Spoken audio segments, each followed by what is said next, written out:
Hello viewers, எல்லோரும் எப்படி இருக்கீங்க? நான் சூப்பராக இருக்கேன். இன்றைக்கி வந்து நம்ம செடியோட அப்டேட் பார்த்துட்டு இன்றைக்கி வந்து நம்ம பீக்கங்கொடியவும் இன்னொன்று தட்டாம்பயிர் இருக்குல்ல, அது தான் என்ன சொல்லுவோம், காராமணி, அதையும் ரெண்டையும் எடுத்து நடவு செய்ய போகிறோம். அதுக்கு ஒரு தொட்டிக்கு பந்தல் அமைச்சிருக்கேன். அது எப்படின்னு காமிக்கேன், வாங்க பார்ப்போம். செடியில் எவ்வளோ சிறப்பாக இருக்குன்னு பாருங்கள், பச்சை பசேல்னு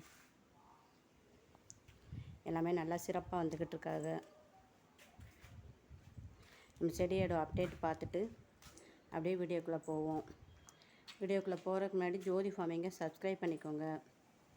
அதில் ஆளுங்கிற பெல்லைக்கானை கிளிக் பண்ணிக்கோங்க. அப்போனா தான் நான் போடுற வீடியோ வந்து உங்களுக்கு உடனுக்குடன் நோட்டிஃபிகேஷனாக கிடைக்கும். இங்கே பாருங்கள், இவர் பீக்கங்குடியில் அடுத்தடுத்து எல்லாம் வந்துட்டாங்க.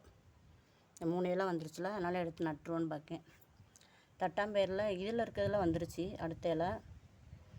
இதில் இருக்கிறதுல என்னன்னு தெரில, இன்னும் வரலை. ஆனால் அதே எடுத்து நட்டு விட்டுறணும். இது வந்து வெண்டைக்காய், இன்னும் கொஞ்சம் பெருசாகணும். வேறு இதெல்லாம் என்ன செடி எனக்கு தெரியலை. இது வந்து பீட்ரூட்டாக இருக்குன்னு நினைக்கேன், என்னன்னு தெரில. இன்னும் கொஞ்சம் வளர்ந்த பிறகு பார்க்கணும். இந்த மல்லிகைப்பூச்சி எவ்வளோ சூப்பராக தளர்த்துருக்கு பாருங்கள். குச்சி எடுத்து வச்சது தான், செம்மையாக சிறப்பாக வர்றாங்க. இந்த இடத்துல கொஞ்சம் மல்லி விதையை தூவி விட்டேன், அதுவுமே ஒன்றண்டே இப்போ தான் முளைக்குது. ரோஸ்மெரியோட எல்லா செடியும் எவ்வளோ சிறப்பாக இருக்குன்னு பாருங்கள். வாங்க வீடியோக்குள்ளே போவோம். இங்கே பாருங்கள் விவர்ஸ், இது 25 லிட்டர் வாட்டர் கேனு. அதில் மண் போட்டு 2-3 நாளாக வச்சுருந்தேன்.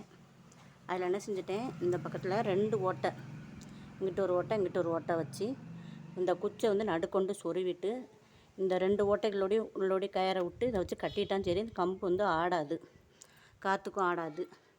அப்படியே சுற்றி சுற்றி 2 பந்தல் போட்டிருக்கேன். அதுக்கப்புறம் நான் மேலே போச்சுன்னா சரி, அங்கே பெரிய மரம் நிற்கல, மரத்தில் வந்து உடைய விட்டுறணும். அதுக்கு தான் இப்படி போட்டிருக்கேன் பந்தல். இது ஈஸியாக நம்ம வீட்டிலே கிடக்கிற குச்சி, இந்த மரம் இருக்கிற மரத்தில் உடைக்கிற குச்சி, இந்த கயிறு, ஓட்டை போடுறது மட்டும் அடுப்பில் கம்பி காய வச்சு ஓட்டையை போட்டாச்சு. இப்போ வந்து நம்ம வந்து பீக்கங்கொடி எடுத்து நட்டு விட்டுருவோம். நேற்று அந்தி மந்தாரம் நட்டோம்ல விவர்ஸ், அது எவ்வளோ சிறப்பாக இருக்குது பாருங்கள். இப்போ இந்த பீக்கங்கொடியும் எடுத்து என்ன செஞ்சு விட்ருவோம், நம்ம நட்டுருவோம். இப்படி எடுத்தாலே சரி, வேரோடு வந்துடும். இந்த பாருங்கள் எவ்வளோ சிறப்பாக வந்துச்சுன்னு பாருங்கள். தனித்தனியாக ஒவ்வொரு செடியாக பிரித்து, அதுக்கு தான் கோகோ பீட்டில் நம்ம என்ன செய்கிறது, விதை போட்டு வைக்கிறது. அப்படி தான் ஈஸியாக வேர் பிடிச்சி சீக்கிரம் என்ன செஞ்சிடும், நல்லா செடி சிறப்பாக வந்துடும். அதனால் நீங்களும் கோகோ பீட்டை யூஸ் பண்ணி விதை போட்டு முளைக்க வைங்க. இதுக்குள்ளே குட்டி குட்டியாக இருக்குது பாருங்கள் விவர்ஸ், இதெல்லாம் வந்து கொழிஞ்சி செடி, கொழிஞ்சி விதை போட்டு வச்சுருந்தது. மண் எவ்வளோ தளர்வாக இருக்குன்னு பாருங்கள்.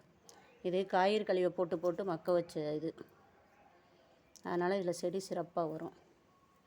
அதனால் 2 பீக்கங்கொடி நட்டு விட்ருவோன்னு பார்க்க. இதுலேயும் நமக்கு இதுலேயும் நம்ம அடுத்தடுத்து இயற்கை உரம் கொடுத்துட்டே இருக்க நல்லா காயும் என்ன செய்யலாம், சிறப்பாக எடுக்கலாம். இந்த இன்னொன்று பாருங்கள், நல்லா வேர் பிடிச்சிருக்கு பாருங்கள். இதையும் அப்படியே நம்ம எடுத்து நட்டு விட்ருவோம்.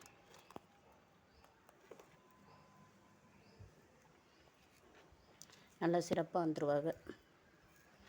வீடியோ பிடிச்சா லைக் பண்ணுங்கள், சப்ஸ்கிரைப் பண்ணுங்கள், ஜோதி ஃபார்மிங்க கமெண்ட் பண்ணுங்கள்.